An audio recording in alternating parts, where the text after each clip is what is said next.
luar biasa. Pengajian rutin yang tentunya di dalamnya adalah pengukuhan pimpinan ranting pemuda Muhammadiyah Podo dan pimpinan ranting Nahdlatul Ulama Podo.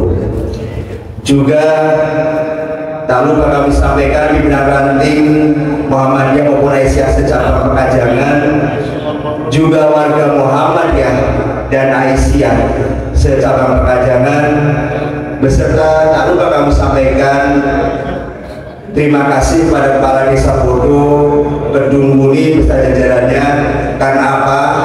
Tanpa izin, tanpa sebuah hukuman dari Kepala Desa, tentunya kita per-Muhammadiyah juga pasti akan ada kendala. Tapi alhamdulillah Kepala Desa beserta jajarannya sudah memberikan support yang luar biasa. Lalu kami sampaikan juga saudara-saudara kita dari Jamaah Nahdlatul Ulama, baik pimpinan ranting NU maupun pimpinan ranting Muslimat NU, karena sebetulnya Muhammadiyah ini itu sama. Kenapa? Karena gurunya sama, hanya saja dalam muamalah kita mungkin tata cara kita sedikit berbeda. Hadirin berbahagia, karena waktu semakin siang. Kalau biasanya informasinya ini pengajian dimulai pada subuh sampai mulai terbitnya matahari. Tapi pada kesempatan sebagai ini, alhamdulillah binikmatillah, Allah masih berikan kita kenikmatan, kesehatan, dan juga niat baik kita dalam rangka bertolabul ilmi. Tolabul ilmi minal mahdi ilal lahdi.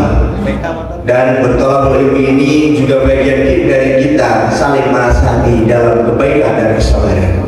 Maka dari itu tak bosan-bosannya saya sebagai pribadi dan juga mengajak Bapak Ibu dan semuanya untuk senantiasa bersyukur kepada Allah Subhanahu wa taala.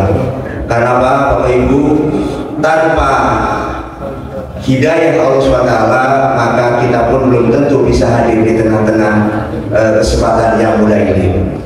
Salawat salam kita aturkan kepada Nabi Muhammad SAW. Mudah-mudahan kita sebagai umat beliau mendapatkan syafaat yaumil akhir. Amin ya rabbal alamin. Izinkan Bapak Ibu hadirin berbahagia, dalam namanya Abdul Ghaffar Ismail, Nabil Ghaffar. Kalau Ghaffar itu bahasa saya asli Tegal, go itu pergi, far itu jauh. Jadi alhamdulillah diberi kesempatan untuk sering pergi jauh. Nah, saya juga nggak tahu ini fotonya dapat dari mana. Saya sengaja nggak kirim foto karena saya bukan artis. Nah, ini memang dari Google. Foto ini ketika saya mendapatkan beasiswa ke Australia dan saya dengan bangga menggunakan batik yang ada logo Pemuda Muhammadiyah. Karena apa? Disinilah kemudian saya ditempa, saya dididik, saya dikader lewat Pemuda Muhammadiyah. Karena nggak mungkin saya jadi Aisyah, apalagi Nahdlatul Aisyah. Nah, nggak apa-apa. Nah, kayak saya tetap bermuhammadiyah tapi nggak Pemuda Muhammadiyah. Izin saya kebetulan belajar Muhammadiyah itu lewat Pemuda Muhammadiyah dan hadir dari ranting. Ini kemudian yang membuat saya itu ingin hadir.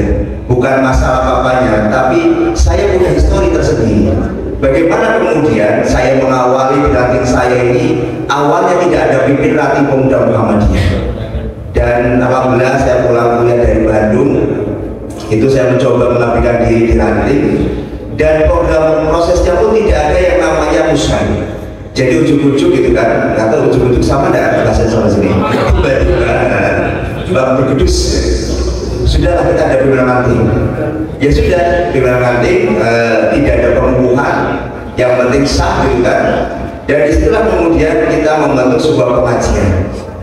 Dan di situ tercipta tidak banyak pengurus, hanya ketua sama sekretaris bendahara. Nah di situ kemudian Bapak Ibu kawan-kawan berbahagia, ketua saya dulu itu kerja di rumah sakit, sibuk. Jadi saya itu sekretaris, tugasnya itu kayak tukang bakso, bikin undangan sendiri, tanda tangan sendiri. Mudah-mudahan sini jangan sampai dengkul ya. Tapi saya izin, ketua saya tanda tangan ini, iya. Saya dibar sendiri, pengajian datang hanya beberapa dan termasuk saya. Jadi itulah tukang bakso kalau di nanti. Tapi saya percaya di Podo ini insya Allah tidak seperti itu, pasti jauh lebih baik dan lebih tertib administrasi. Tapi itulah yang terjadi banyak di lapangan. Kemudian kita berorganisasi itu kemudian dengan cara yang gembira, tidak mudah menyalahkan, tidak pula mudah bersulah. Itulah kemudian bagaimana di lagu Pemuda Muhammadiyah itu ada tersirat kata-kata selalu siap sedia, selalu bergembira. Jadi Pemuda Muhammadiyah itu jangan sampai kemudian mutungan, sama ya, kalau sini mutungan sama ya. Kemudian lemusan ada nggak sini? Ya, pokoknya tersuruh dan sebagainya. Laporan.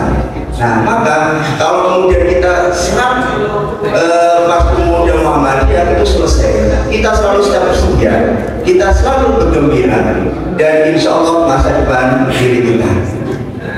Bapak Ibu yang berbahagia, izinkan saya di sini dalam rangka mengingatkan diri pribadi saya dan juga jamaah sekalian berbahagia.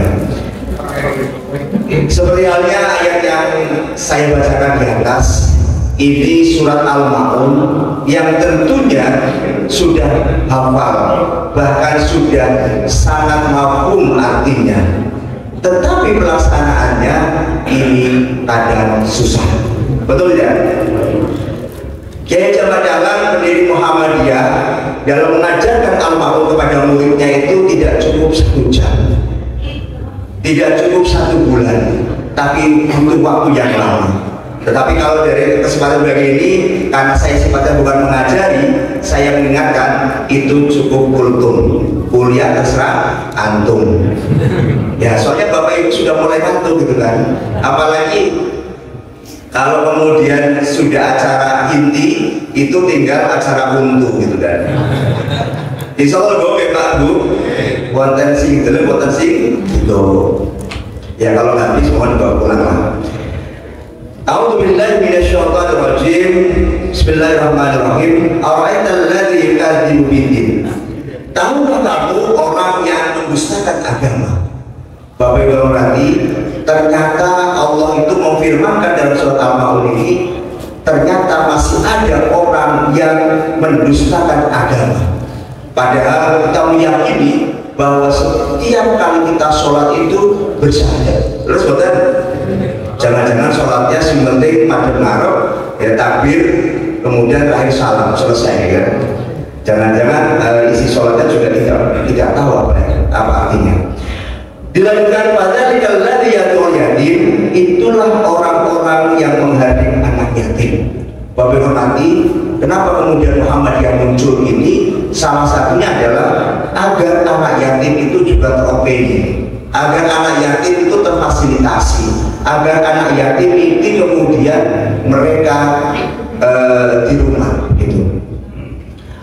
Wala yaqutu ala tu'amil miskin, yaitu dan tidak menganjurkan memberi makan orang miskin. Bapak Ibu hormati, bagaimana kemudian kita sebagai umat manusia, sebagai masyarakat secara normal, kita punya tetangga miskin, tetapi kemudian kita tidak lupa untuk kemudian memberi makan mereka. Terkadang kita senang upload story makan di mana, betul? Makan enak. Yang lebih repotnya lagi kadang makanan orang di story gitu kan. Pamer tapi gone wong. Atau bahkan copy paste, atau kemudian download di Google gitu kan. Wah, ini lebih parah lagi gitu kan. Nah, ataupun mungkin kita pamer kekayaan, padahal kekayaan yang kita miliki itu ternyata masih kredit baru angsuran pertama gitu. Betul-betul. Nah, sering fawaidul lil musallin, maka celakalah orang-orang yang sholat. Jadi kata Allah, ya kan, orang yang mendustakan agama, yang pertama adalah menghadir orang anak yatim, yang kedua adalah tidak menganjurkan memberi makan orang miskin. Selanjutnya Allah terangkan fawaidul musallin, maka celakalah bagi orang-orang yang sholat. Nah, ini menarik. Kita ternyata sudah sholat berapa kali Bapak? Kalau usia Bapak mohon maaf 50 sudah berapa puluh kali sholat Bapak? Tak terhitung sampai ikhlasnya Mas. Ikhlas kok dileng-geleng Mas. Yang jadi soal pertanyaan adalah sejauh mana sholat yang diterima oleh Allah SWT. Ternyata Allah memfirmankan dalam surat Al-Ma'un ini, ya kan, wawailul lil musallin, maka celakalah orang-orang yang sholat. Selanjutnya Allah terangkan, alladzina hum an sholatihim sahun, yaitu orang-orang yang lalai dari sholatnya. Lalai ini bisa jadi bacaannya, lalai ini bisa jadi kekhusyuannya, lalai ini bisa jadi juga apa yang kemudian dilakukan setelah sholat. Alladzina hum yura'un, yaitu atau orang-orang yang berbuat riya. Bapak Ibu hormati, pertanyaan selanjutnya Bapak Ibu, riya ini termasuk kategori apa Bapak Ibu? Penyakit hati. Hati-hati dengan penyakit hati. Dengan penyakit hati kita bisa hati-hati. Maka berhati-hatilah dalam menata hati. Itulah fungsinya hati, agar kita lebih hati-hati. Terus pokoknya dari kata hati aja bisa satu paragraf. Maka Bapak hormati, riya ini adalah salah satu dari 6 penyakit hati. Yang pertama riya jangan-jangan ini orang masalah, ini kan membagi mas, berbagi. Masa orang pengen kemudian biar mencontohkan orang lain. Nah, saya pernah diskusi dengan Kiai Tafsir, beliau menyampaikan begini, bedanya riya dengan kemudian kita mencontohkan itu beda tipis. Kalau riya itu pribadi kita, tapi kalau organisasi kita pamerkan, itu adalah bagian dari syiar. Maka bisa diambil kesimpulan bahwa kalau kemudian kita ini adalah pribadi kita, contoh kita pakai baju baru, jepret, kemudian di story Facebook, Instagram, Twitter, apalagi ya gitu kan, dan lain sebagainya gitu kan, itu kategori riya. Tapi kalau kemudian pimpinan Ranting Muhammadiyah, pimpinan Ranting Aisyah, pimpinan Ranting Pemuda Muhammadiyah, pimpinan Ranting Nasitolesia, ataupun yang lainnya berbagi kebahagiaan, berbagi anak yatim, itu kalau data kita itu bukan riya, itu adalah dakwah. Sepakat ya? Jadi kalau organisasi, lembaga, DKM, atau mungkin pemerintahan itu bukan riya. Tapi kembali lagi kita niatkan adalah untuk berdakwah. Tapi kalau pribadi, meskipun alasannya dakwah, kalau itu yang viral ada pribadi, itu pasti ada sebelum itu riya. Yang kedua adalah hasad atau dengki atau iri dengki. Sering banget Bapak Ibu, sering, ya kan? Kalau kategori orang dengki itu simpel, senang lihat orang lain susah, susah lihat orang lain senang. Ada nggak di situ? Kita sering ya Pak. Tonggolnya tutup kulkas, penasaran. Ibu tutup kulkasnya dari tutup kulkas. Tangganya tutup motorannya, penasaran, dicari kreditnya di mana, ya kan? Angsurannya berapa? Masya Allah. Kadang kita hidup itu ternyata banyak mikir orang lain, tapi lupa mikirin diri sendiri. Padahal yang kelak nanti dihisab itu bukan orang lain, tapi diri kita oleh malaikat. Terus kata Bapak Ibu, coba Bapak Ibu berbahagia dari tadi pagi bangun tidur sampai nanti sore, nanti malam tidur lagi, kira-kira banyak mikir orang atau mikir sendiri? Orang lain. Maka jangan sampai kemudian hasad atau iri dengki ini ada dalam diri kita. Yang ketiga, takabur atau sombong. Mohon maaf, saya harus dilantik nih PRPM, berarti saya pimpinan nih. Saya punya anak buah, mas naik gaji miro dari pimpinan ranting, gitu. Mengetok kok tambah batu bata, tidak usah kita sombong. Apa ya sih perlu kita sombongkan? Toh kita lahir tidak pakai apa-apa, kembali ini tidak bawa apa-apa. Lalu sebentar, ada yang kemudian kita bercita-cita, saya kok pengennya lahir jadi anak presiden. Nah, presiden itu seorang gambaran ini. Yang ketiga adalah ujub atau merasa. Ini hampir mirip dengan sombong. Cuma kalau ujub itu biasanya dari hati kita. Yang kelima adalah ghadab atau marah. Bapak hormati, banyak hal yang kemudian mudah sekali membuat kita marah. Kenapa? Karena kita tidak rela dengan apa yang Allah takdirkan kepada kita. Karena kita rewel, kita marah, ya kan? Kemudian orang lain tidak sesuai dengan harapan kita marah. Nah, yang keenam adalah yang sering kita lakukan, terutama ibu-ibu yang baik hati, tidak sombong, rajin menabung dan suka merumpi di warung, adalah ghibah. Bu, cinta ingkang sering ghibah, Bu, kacung. Coba kalau kemudian ada piala bergilir ghibah terbanyak, saya tidak percaya ibu-ibu jualannya. Bukan apa-apa, karena memang ngobrol itu senang, apalagi ngobrol orang lain. Maka dalam ilmu ngobrol ini, kalau kita ngomongin orang lain itu salah, itu jadi fitnah. Kalau meskipun itu benar, karena itu keburukan, itu jadi ghibah.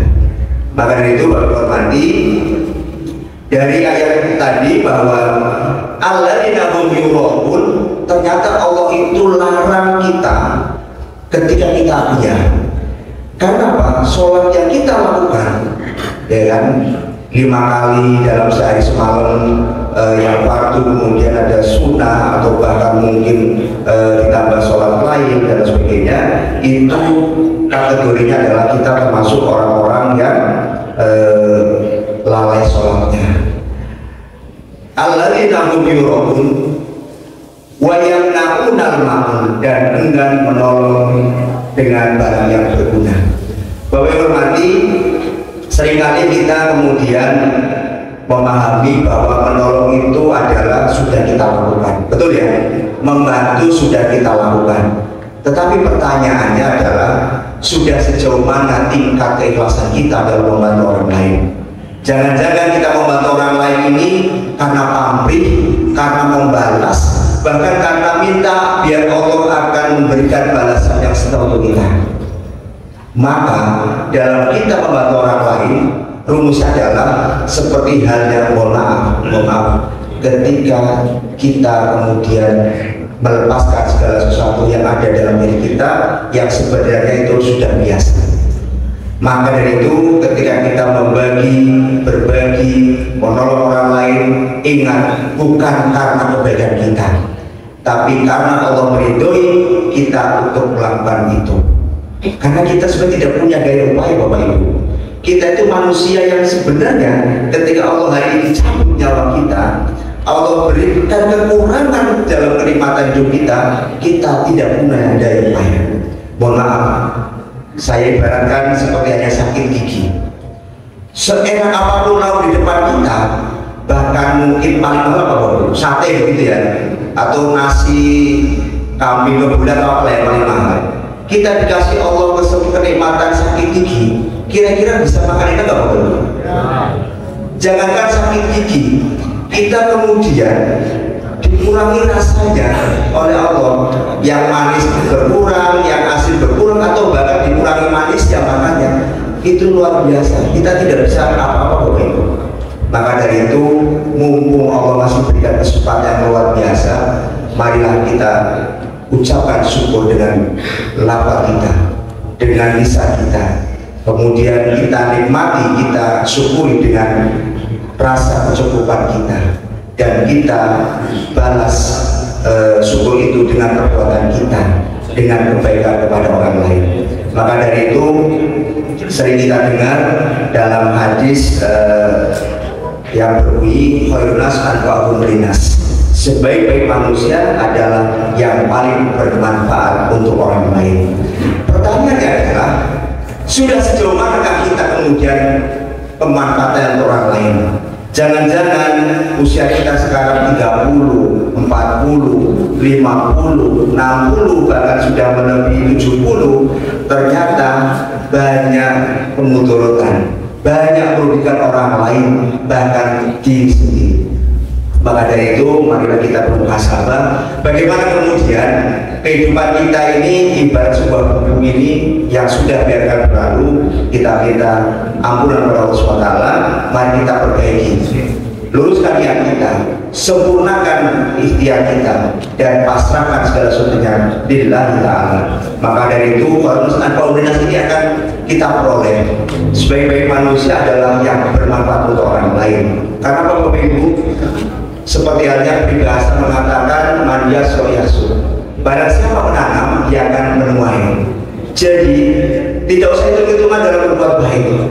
Seperti hanya kondangan gitu kan, saya kondangan 100.000 gitu kan, maka berharapnya ke depan itu 100.000. Padahal kalau hitung-hitungan hari ini kita kondangan 100.000, kemudian dibalas 100.000, 3, 5 tahun 10 tahun akan datang, itu nomornya berubah, benar kan? 100.000 hari ini 3 tahun ke depan itu 100.000 tidak ada artinya. Maka dari itu ketika kita beramal berbuat baik pada sesama itu jangan berharap balasan. Berharapnya adalah alhamdulillah Allah memudahkan kita dalam beramal, Allah memudahkan kita dalam melangkah, Allah memudahkan kita dalam berbuat baik. Insya Allah Allah akan memberikan yang terbaik. Itu saja, selesai. Karena kalau bukan itu, saya kira kita pasti akan dongkol. Coba Bapak Ibu kemudian bantu orang lain, tetangga kita. Sudah bantu tetangga kita, tapi ketika kita butuh bantuan dari mereka, bablas, ya kan? Jangankan melihat, jangankan bantu, ngelirik saja bonten gitu kan. Akhirnya dongkol, akhirnya sakit hati, akhirnya kemudian marah, bahkan kecewa. Masya Allah. Maka itu Bapak hormati, percayalah setiap kebaikan yang kita tanamkan pasti akan berbuah kebaikan. Bisa saja kemudian Allah balas di dunia, bisa saja kemudian Allah balas di akhirat, atau bahkan Allah balas pada keturunan kita. Maka dari itu, seperti halnya kita pernah menghafal surat Al-Asr, ya kan, yang berbunyi A'udzubillahi minasyaitonirrajim, Bismillahirrahmanirrahim, wal 'asr innal insana lafi khusr illa alladziina aamanu wa 'amilus shalihaati wa tawassaw bil haqq wa tawassaw bis sabr. Ini menarik Bapak Ibu, karena apa? Surat Al-Asr ini Allah juga berfirman bahwa demi masa sesungguhnya manusia ini benar-benar dalam kerugian. Maka seperti yang tadi kami sampaikan di atas, bahwa sebenarnya manusia ini hidup tidak punya daya upaya, hanya sebujur bangkai kemudian Allah tiupkan ruh, tiupkan akal, dan dijadikan kemudian hati untuk membuat rasa. Maka dari itu betul kiranya Allah memfirmankan dalam surah Al-Asr, innal insana lafi khusr, sesungguhnya manusia itu benar-benar dalam kerugian. Untungnya Allah itu lanjutkan ayatnya, illal ladzina amanu. Nah, kecuali orang-orang yang beriman, wa amilus sholihat. Nah, lagi-lagi Allah ingatkan wa amilus sholihat, dan mengerjakan amal soleh. Wa amilus sholihat wa tawassaw bil haqq wa tawassaw bis sabr, dan saling menasehati dalam kebenaran dan saling menasehati dalam kesabaran. Maka Bapak hormati, saling menasehati ini penting. Maka dari itu manusia itu perlu juga dinasehati oleh sesama, oleh keadaan, oleh kemudian hukum alam, ataupun alam sekitar yang mengingatkan kita. Maka kita sebagai manusia pun wajib untuk saling menasehati dalam kebenaran dan kesabaran. Maka itu Bapak hormati, lewat taklim ini, lewat kajian ini, lewat kegiatan yang berbagai ini, kiranya tidak salah, karena apa, ini adalah salah kita untuk saling menasehati baik dalam kebenaran maupun kesabaran. Bapak hormati, banyak di antara kita memandang bahwa bermuhammadiyah adalah melelahkan. Bermuhammadiyah menguras tenaga, bermuhammadiyah menguras pikiran, bahkan bermuhammadiyah juga menguras harta, bahkan kekayaan. Tapi ingat Bapak Ibu, orang yang kemudian diawali dengan rukun ikhlas, rukun jihad, insya Allah segala sesuatu itu akan mengalir dan Allah akan cukupkan semuanya. Menguras tenaga, Allah akan sehatkan badan kita. Menguras pikiran, Allah akan berikan ketenangan pikiran dan hati kita. Menguras harta, kekayaan, Allah akan cukupkan itu. Coba Bapak Ibu yang hormati, orang-orang yang sudah mewakafkan di jalan Allah dalam persyaratan Muhammadiyah, ada nggak yang kemudian menjadi melarat, menjadi miskin gara-gara kemudian mewakafkan harta dunianya bahkan jiwanya kepada Muhammadiyah. Saya tidak percaya tidak akan terjadi. Apalagi kalau dilihat dengan ikhlas, ternyata Allah akan gantikan dengan kecukupan. Kecukupan ini lebih dari sebuah kekayaan, karena bicara cukup ini akan tercukupi apa yang kita butuhkan, bukan apa yang kita inginkan. Maka dari itu, kawan-kawan kami di Generasi Muda Muhammadiyah, percayalah, kita ini ibarat wayang, ibarat Allah dalam kita, Maha dalam dari segala dalam. Maka percayalah, kawan-kawan yang dekat di Pemuda Muhammadiyah ini, saya kira bukan sebuah kebetulan, tapi sebuah rencana Allah yang kemudian ini menjadi ladang kita dalam beramal soleh. Tadi seperti halnya disampaikan di surat Al-Asr bahwa orang kita akan merugi. Yang pertama adalah orang yang beriman, kecuali orang beriman, yang kedua yang beramal soleh, yang ketiga saling menasihati dalam kebenaran dan kesabaran. Maka lewat Pemuda Muhammadiyah ini, insya Allah kawan-kawan beriman yang tentunya siap menjalankan tugasnya. Yang kedua, lewat Pemuda Muhammadiyah dan Nasihat Malaysia ini juga dalam rangka kita beramal soleh. Amal soleh ini tidak kemudian melulu harus dibungkus dalam keagamaan, tapi dalam sosial masyarakatan. Bagaimana kemudian pemanfaatan untuk rahmatan lil alamin ini juga perlu dijaga. Dan selanjutnya kita juga diwajibkan untuk saling menasehati, baik dalam kebenaran maupun kesabaran. Kadang Bapak Ibu, kita menasihati orang yang benar itu susah, tapi lebih susah lagi orang yang sok benar. Nah, maka dari itu ingat, menasihati itu masuknya di hati, maka dengan hati itu kemudian akan masuk kepada hati.